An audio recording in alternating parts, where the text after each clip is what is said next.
As the band plays at the Capital One Centre there in Washington, we're anticipating Donald Trump speaking very shortly. When that happens, of course, we'll go to that straight away. Kethevane, we've seen obviously some things signed into law already with executive moves. We're going to see a lot of change over the next few days. I mean, clearly the border with Mexico seems to be one of the areas where there will be a lot of attention. A lot of promises have been made.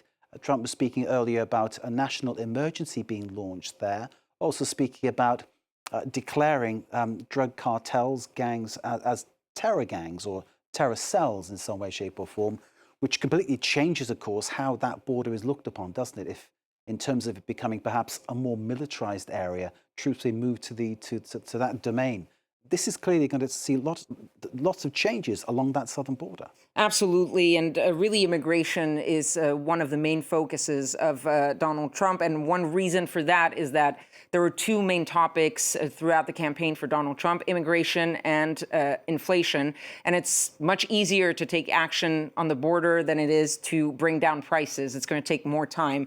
In his inaugural speech, Donald Trump talked about ending the policy of catch and release, which is you catch an illegal crossover immigrant and you release them while they wait for their court date. That's going to end. The declaration of national emergency at the border, to explain to our viewers what that entails, that means that it gives Donald Trump, basically he declares that there's a national emergency that is happening at the border, and therefore it allows him to divert funds from the Pentagon to that border to protect national security. So that will help some of the rest of what he wants to do, which is those mass deportations. He said that he was going to start.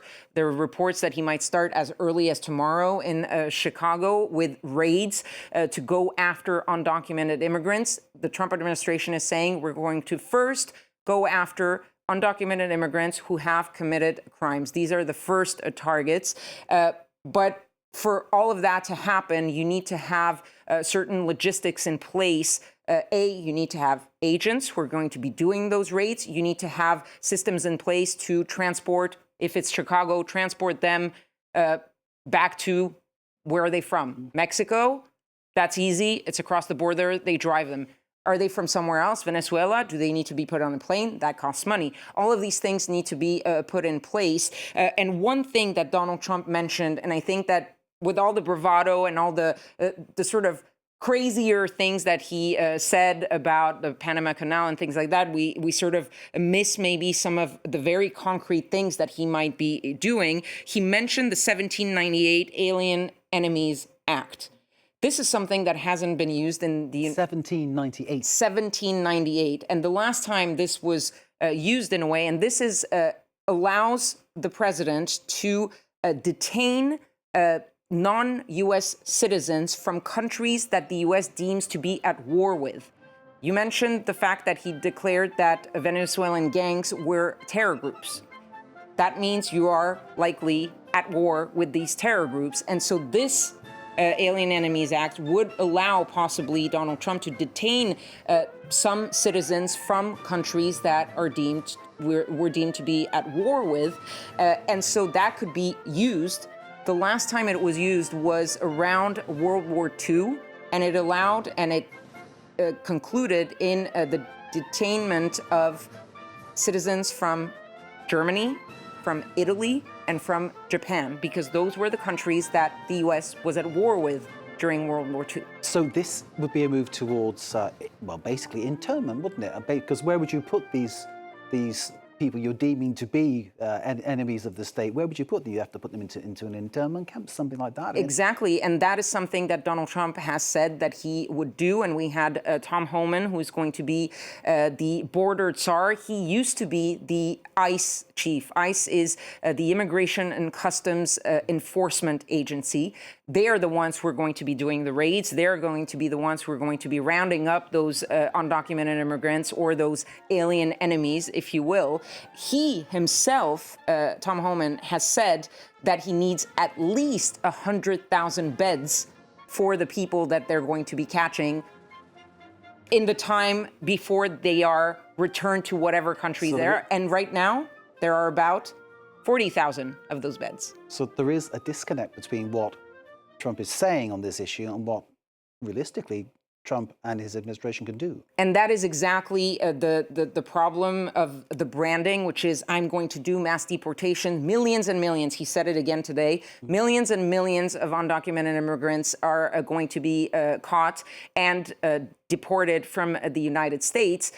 He will likely be able to make headlines very quickly with maybe a few hundred criminals that they're going to catch. And this is something that is going to be very popular with a broad majority of Americans. 80% of Americans, the latest poll showed that they support arresting and deporting undocumented immigrants who have committed crimes. This is going to be the easy part.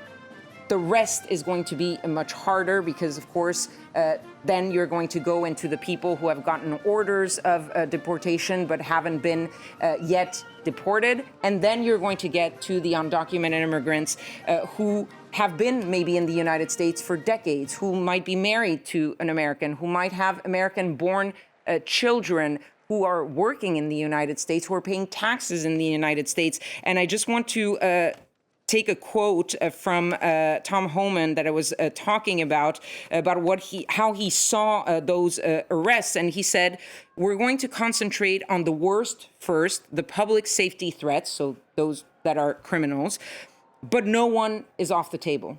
That is what he said. If you're in the country illegally, you've got a problem. So this is going to be the next step, and this is going to be way less popular with the American public because that same poll that was saying that Americans largely supported deporting criminal undocumented immigrants, about the same number of Americans do not support deporting the people, the sort of people that I talked about, people who have basically lived half of their lives in the United States and who are part of the community. I'm thinking also of the Trump voting farmer who perhaps needs those undocumented migrants to basically do tasks around his farm, like fruit picking, crop gathering, those kind of things. It gives them a different question, doesn't it, if those people are suddenly taken out of the equation? And this is going to be very interesting because a lot of farmers are majority Trump voters.